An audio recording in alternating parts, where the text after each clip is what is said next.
Salut les potes! Avec la sortie de l'Oryx, eh bien je commence à recevoir énormément de questions sur les réglages de l'Oryx. Les réglages de l'Oryx, ils sont pas très compliqués, il y en a pas beaucoup, mais je vais prendre le temps de les détailler avec vous. Alors j'ai pris ma petite télécommande qui est ici, et puis j'ai le manuel de l'utilisateur également. Vous savez que le manuel contient toutes les informations nécessaires, ou presque.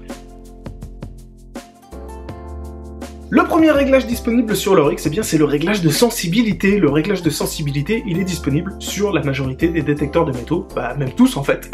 C'est un réglage essentiel, c'est le réglage de sensibilité comme son nom l'indique, et il va nous permettre d'ajuster la sensibilité de l'appareil. Ouh, ça fait de la répétition. Mais il va pas servir qu'à ça. Le réglage de sensibilité va nous permettre d'ajuster la sensibilité de l'appareil en fonction du terrain ou de certains autres réglages. Si je baisse la discrimination, si je baisse radicalement mon effet de sol, il y a fort à parier qu'il faille que je baisse également la sensibilité. À partir du moment où l'appareil devient instable avec des faux signaux, on réduit la sensibilité. De même, lorsque vous avez une clôture électrique, lorsque vous avez une perturbation due à une ligne électrique ou autre perturbation, le réglage de sensibilité va vous permettre de compenser justement le trop de sensibilité de l'appareil. La sensibilité d'usine, elle est réglée à 90, c'est à peu près le réglage qu'on va avoir tout le temps. Ça sert à rien de la monter exagérément, ne pensez pas que vous allez aller plus profond parce que vous augmentez la sensibilité, et ne croyez pas non plus que vous allez aller moins profond parce que vous réduisez la sensibilité. Il faut comprendre que votre détecteur, plus il est précis dans les sons, dans la restitution sonore, plus vous avez de chances de sortir des cibles. Donc il ne faut pas penser en termes de profondeur, il faut penser en termes de stabilité. Tant que l'appareil est stable, je n'hésite pas à monter la sensibilité. S'il n'est pas stable, je n'hésite pas à la réduire, même s'il faut pour ça que je descende à 50 ou 60.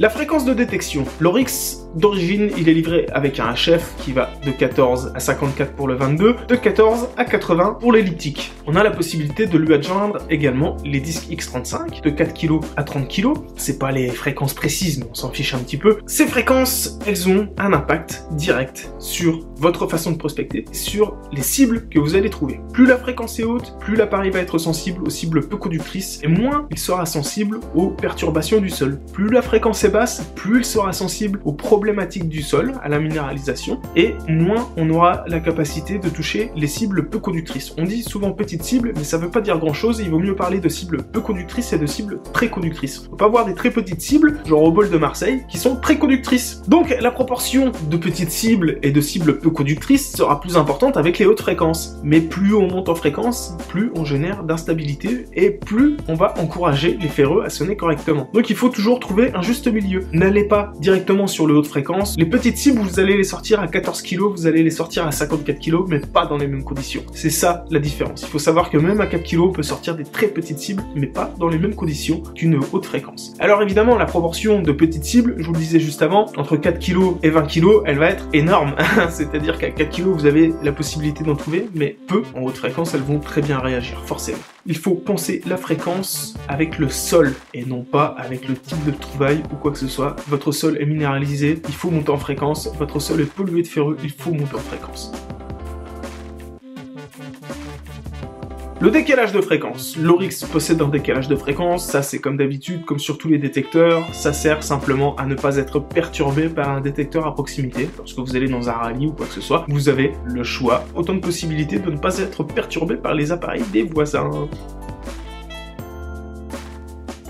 Sur l'Oryx, nous avons un réglage de ton fer. Nous allons pouvoir couper ou activer le ton ferreux. Ça c'est cool, c'est disponible quasiment standard sur tous les appareils aujourd'hui. C'est une fonction essentielle. Sur l'Oryx, la particularité du volume ferreux, c'est que c'est un ton pitch. C'est un ton variable et ça, c'est absolument génial. Le ton pitch va nous permettre d'évaluer la taille de l'objet et sa profondeur. Donc ça, c'est très intéressant. Ça peut être déroutant un petit peu au départ pour ceux qui n'ont pas l'habitude, mais vous allez très vite vous y faire. Je vous assure, c'est redoutable pour les ferreux. Si on veut du confort, on désactive le volume ferreux. Si on veut garder de la performance, on le garde activé. Entendre les ferreux, ça vous permet d'avoir une lecture plus globale du sol et de pouvoir adapter vos réglages et votre façon de prospecter à la zone prospectée. Il faut savoir quand même que si vous arrivez dans une zone ferreuse, il va falloir monter la réactivité, il va falloir balayer un petit peu plus doucement, il va falloir faire attention à la discrimination, à son effet de sol, etc.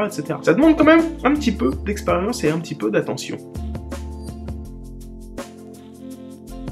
La discrimination est un réglage très important qui est souvent négligé ou mal compris, et en tout cas il y a des vieilles croyances qui restent. Sur l'Oryx, elle est un petit peu différente de celle du Deus. Ici elle va de 0 à 99, ça change pas grand chose fondamentalement, mais vous avez les ferreux qui vont sonner de 0 à 7, et ensuite on va entrer sur les coques, certains hot rock, etc., etc. À partir de 20-30, on va commencer à être sur les petites cibles en plomb, les petites cibles en or, les petites cibles en argent. On va également avoir des cibles qui sont tirées vers le bas par les minéralisations ou par les ferreux qui sont présents autour de la cible. On va trouver quasiment sur le même segment les feuilles d'or, les papiers d'alu, etc., etc.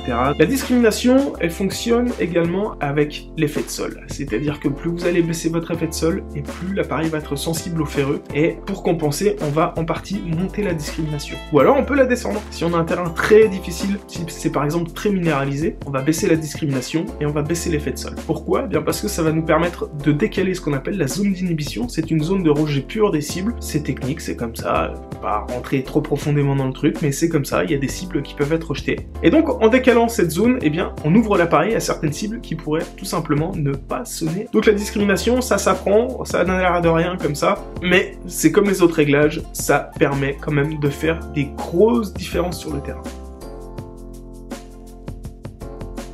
La réactivité, c'est un réglage qui permet d'adapter la vitesse à laquelle l'appareil vous signale les cibles proches les unes des autres. Plus il est réactif, plus il est capable de nous indiquer des cibles rapprochées. Moins il est réactif, plus il est capable de nous indiquer des cibles de grosse masse et profondes. Il faut savoir également que la réactivité, plus elle est basse et plus elle va être sensible aux perturbations du sol, vous aurez des problèmes de masquage, plus elle est haute et plus on va s'affranchir des problèmes de sol. On va éliminer une partie de la lecture sol et une partie de la lecture des cibles qui ne nous intéressent pas. Donc plus le terrain est pollué, pour faire clair, plus on va monter en réactivité, moins il est pollué et plus on veut chercher profond, plus on va la baisser. Le niveau de réactivité idéal étant 2 pour les recherches classiques, c'est celui qu'on va utiliser le plus souvent, mais je vous conseille vraiment, lorsque le terrain devient minéralisé ou pollué de ferreux, d'augmenter cette réactivité à 3. Ne pensez pas à la réactivité bêtement en tant que profondeur en vous disant si à 1 je vais plus profond, je reste à 1. Non. Si le sol est minéralisé, vous irez plus profond avec une réactivité élevée qu'avec une réactivité basse, parce que vous générerez moins de masquage entre autres. Alors la réactivité c'est pareil, elle a un effet sur la discrimination. Quand on monte la réactivité, on est capable de reconnaître plus facilement les gros ferreux. Ça peut être une bonne astuce.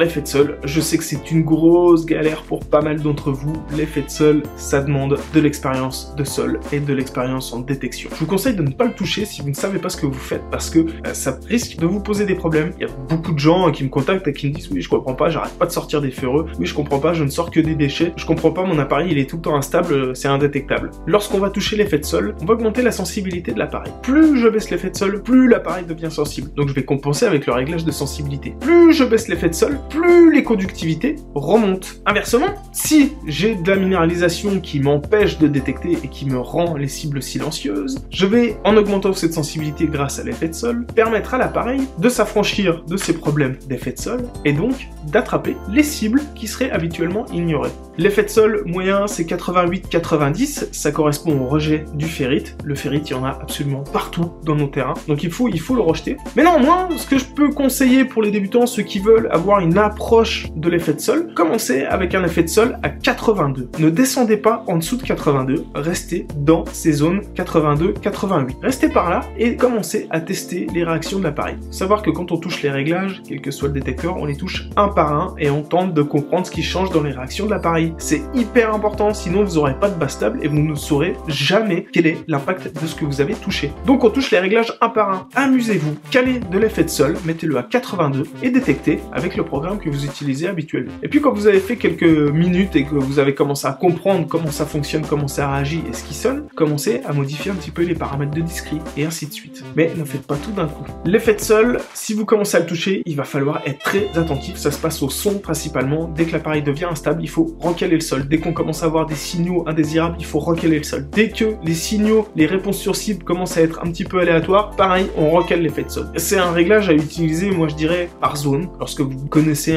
une zone très minéralisée. Et puis, il faut bien comprendre ce qu'est la minéralisation. Alors, j'ai déjà fait des articles, j'ai déjà fait des vidéos là-dessus, je vous laisse aller les regarder, fouiller sur la page Tous à Poil, il y a tout ce qu'il faut. Et c'est des notions un petit peu complexes, parce que si par exemple, je vais dans une vigne et qu'il y a eu un traitement au cuivre, et ben ça va me générer un effet de sol, mais je vais pas le gérer de la même manière que si c'était une concentration de ferrite. Une concentration de ferreux va également créer un effet de sol. Un gros ferreux en décomposition va également générer un effet de sol dû à sa décomposition. La bouse de vache qui sonne, c'est pareil, c'est un effet de sol qui pose pas spécialement de problème, hormis le signal. C'est une notion un petit peu compliquée, il y a quand même des choses à savoir, ça s'apprend.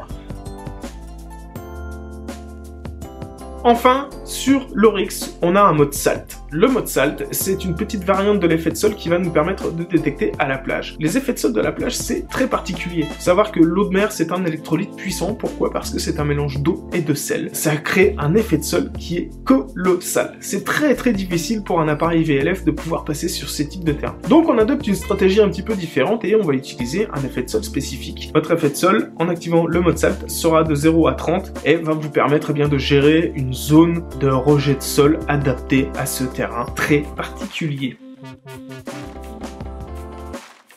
L'Oryx possède des options de configuration, je vais pas en parler dans cette vidéo, c'est moins important, on s'en fiche un petit peu quand même, appairer un casque et tout ça, c'est pas ce qu'il y a de plus compliqué, tout est simplifié au possible sur cet Oryx, et ça c'est cool. Donc pour tout ce qui est options, configuration, je vous invite à lire le manuel. De toute manière, pour les réglages que l'on a vu dans cette vidéo, je vous invite à lire le manuel. N'hésitez pas à nous rejoindre également sur le groupe Facebook Réglage XPDeus, sur lequel plus de 3500 personnes aujourd'hui viennent partager leur expérience, viennent partager leurs idées, et échanger avec d'autres utilisateurs du Deus et de l'Oryx, et ça c'est super cool.